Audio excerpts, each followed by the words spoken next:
members are probably aware that I've been doing this show solo for the past few weeks. So we've enlisted the help of our milk industry to help me find my co-host. If you've seen either of these two co-hosts, please contact us. Okay, I'm joking. David and Dylan aren't missing, but they just have busy summers, working, traveling, and vacation. But the show must go on, and that's why I'm here. So, hello, welcome to SMBN's Shred With Your Head show. I just got back myself from a once-in-a-lifetime college visit, mountain biking trip, which I broadcasted from on location about 2 weeks ago.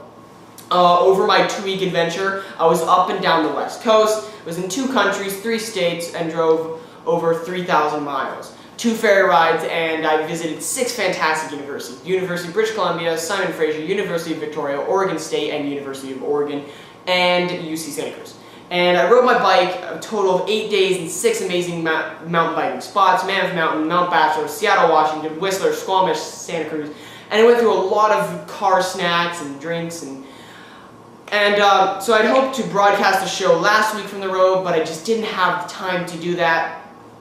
But I did broadcast from Bend about 2 weeks ago, and my adventure was just beginning there. And I wasn't sure what I was looking for in university, and I wasn't sure what I wanted to study, which had been told was fine to me.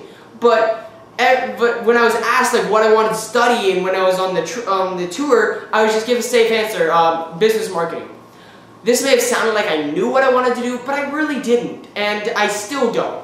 And many people my age don't know this either. And there's a very high probability that it'll change once they get to university or they get exposed to possible career paths that they can take. In fact, I just read an article that said most people who are working today would choose a different major if they had to do it all over again. So if you're a student, don't worry. You don't have to get all this stuff figured out. The best thing you can do now is just start with whatever you do know and move forward, and just let the unknown stop. Don't let the unknown stop you from starting. I have no idea what I was doing. However, once you start, the questions and the answers will happen. A few months ago, I was starting from ground zero and deciding where I want to study or what I want to study. So I started with the basic question: what is my interest? And the one thing I knew that I had a passion for was mountain biking.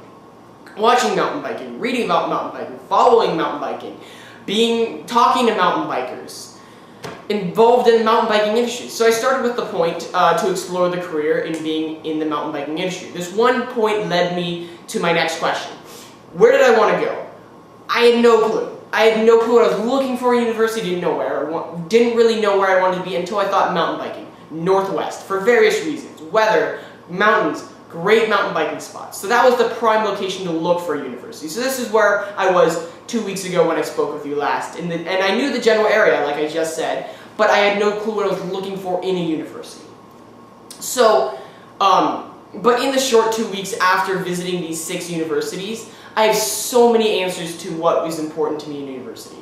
I know that the rural area, being close to a medium-sized city, good meal options, guaranteed housing, broad selection of majors, general aesthetic, and local provided transportation are all important criteria to me when looking for a university.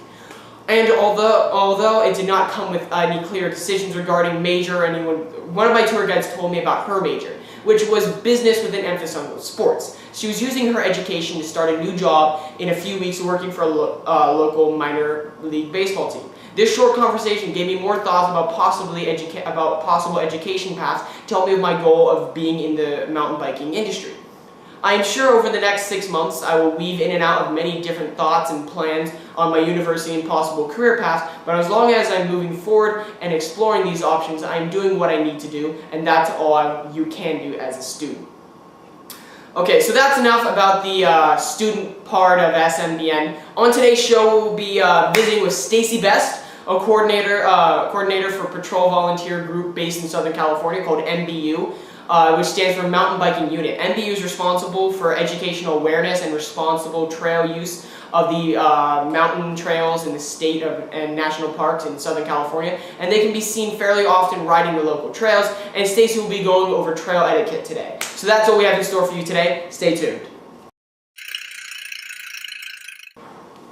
Breaking news. 2 days ago, Aaron Holmes-Gwynn won in Mont Saint Anne, even though there was brutal weather, which puts him into the race for the overall World Cup. Schwalbe has released a new tire compound, which means more grip, more speed, and more mileage. The new Ultimate Tire. The Welsh government is seriously thinking about letting mountain bikers and mountain bikes have access on walking paths, which means that a larger mountain biking scene will be present. And Fox has released the Profame helmet recently, which is a lightweight, breathable, full-face helmet made for enduro, however, is able to be used by any and all types of riders. That is it for breaking news. Hello all, I am in Upper Las Virgenes Canyon Open Space Preserve with Stacy Vest. How are you today? I'm doing excellent, thank you. Fantastic. So do you mind telling us who you are? I am the unit coordinator for the NVU. So what is NVU and what is it like? What does NVU stand for? NVU stands for the Mountain Bike Unit. Okay, and what does that do? We are a volunteer organization and we patrol the Santa Monica Mountains National Recreation Area on mountain bikes. Fun. Okay, so like when did NVU really start? It started in 1989. Okay. And that was when mountain biking was first starting to come onto the scene and to go onto the trails. And the hikers and the equestrians became concerned that the mountain bikers would ruin the trails, they would scare people, or they would take over the trails. So in conjunction with the rangers in Santa Monica Mountains National Recreation Area, they decided to form the mountain bike unit as a patrol organization to make sure that the trails were safe and just to show that the mountain bikers were there to protect the trails and to not destroy them. Nice. Okay, so like why is MBU or mountain biking unit unique or different compared to other patrolling, or how's it unique? Well, we're a large organization. We have over 150 members, and we have a very extensive training the first part of the year, over 30 hours of training with rangers from the agencies that we patrol for. We are trained in first aid and CPR, and we recertify every few years. We carry a ranger radio. Okay. So we are able to access dispatch and other rangers that might be close in case there's any emergency. We also carry a first aid pack that contains a variety of different types of first aid materials. Wow, very important. So you said how many members do you have, and like? About 150. Okay, and so even though there's 150 members, there's a lot of people you have to deal with on the trails and stuff. So how do you like deal with them, or kind of like influence them, or kind of like help? How do you help keep the trails safe other than just patrolling? Well, it's important to know that we are a volunteer organization and that we are not enforcement. Okay. So we're not rangers. Okay. And we don't write tickets. Okay. And we can advise people what to do, but we can't tell them what to do. Okay. So, and when you advise people, what would that be? Well, we can advise them on what the rules are in the park, what the proper trail etiquette is. Okay, etiquette. What is trail etiquette? Well, there are a lot of different aspects of trail etiquette, especially for a mountain biker. Speeding is a big issue. When you speed past a user that's going much slower, it will scare them, and it's not a good situation.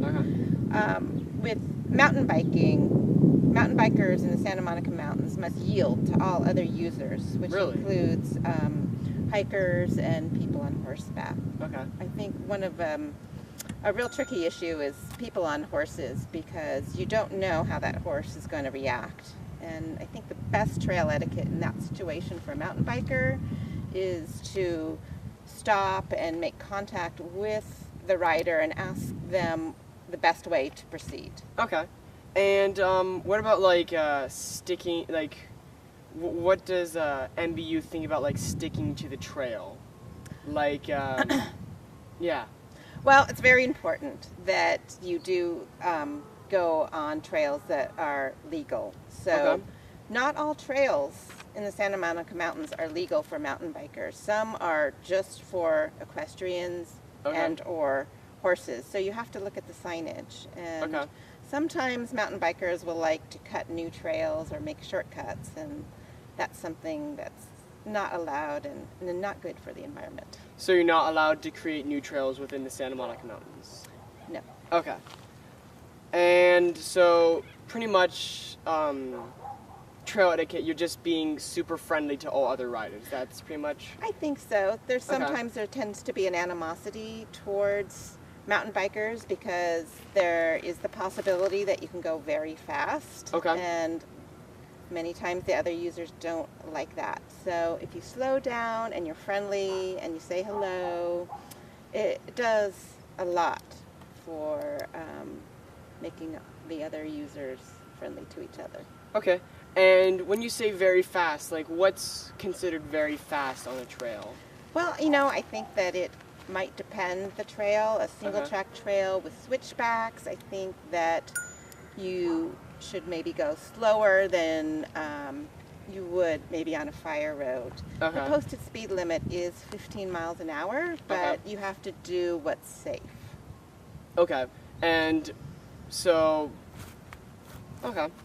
And also kind of like what you're also comfortable with. Like, so like don't go, like if it's 15 but you don't feel safe going 15, don't go 15. Absolutely. Okay. There's certainly, even on a downhill, it could be super rocky with ruts, and 15 miles an hour might lead to an accident. Okay, so just go what speed you're comfortable with as long as it's 15 miles an hour or less. Absolutely. And sometimes you might feel most comfortable walking, and that's okay too. That makes sense. Okay, well, thank you very much. It was You're great welcome. meeting you. It was nice meeting you. Thank you for the interview, and hope you have a good rest of your day. Thank you. You too. And one final thing that I actually forgot to ask was, where does NVU patrol? Well, we patrol from Point Mugu State Park, which is north of Malibu, all the way to Will Rogers State Historic Park, which is in Pacific Palisades. And that's all Santa Monica Mountains? Yes, it is. It's the Santa Monica Mountains National Recreation Area. Okay. And is there any part of the Santa Monica Mountains that you don't patrol, or like most of the Santa Monica Mountains is patrolled? Most of them are patrolled. There are some areas that are not. Okay. So, if you're ever riding in Santa Monica Mountains, don't worry, you're safe. Yeah, look for the yellow jerseys. Look for the yellow jersey. You'll be safe. And thank you very much again. And have a nice day. That's this week's SMBN episode and meeting. Thanks for joining us and watching this week's show. I hope my university visit / mountain biking tour experiences help provide anybody who is thinking about their educational or career paths. At the very least, please take my advice on visiting any of the amazing mountain bike spots that I visited. They're really great, really fun, and also thank you very much to Stacy Best for her expertise in the segment on mountain biking trail etiquette. For more information on the NVU program in Southern California, check out their website, and the link for that will be provided below.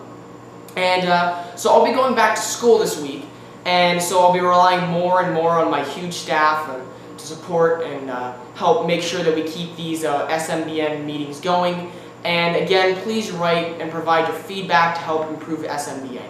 So I also want to make a random shout out to my cousins in New Zealand, Felix and Benjamin. Hey guys, how you doing? Hope to see you guys soon. We'll be coming to New Zealand soon, and we'll be riding and we'll hang out.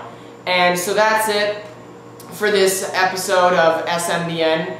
And thank you to all my SMBN viewers. And go out and make it a good day to ride.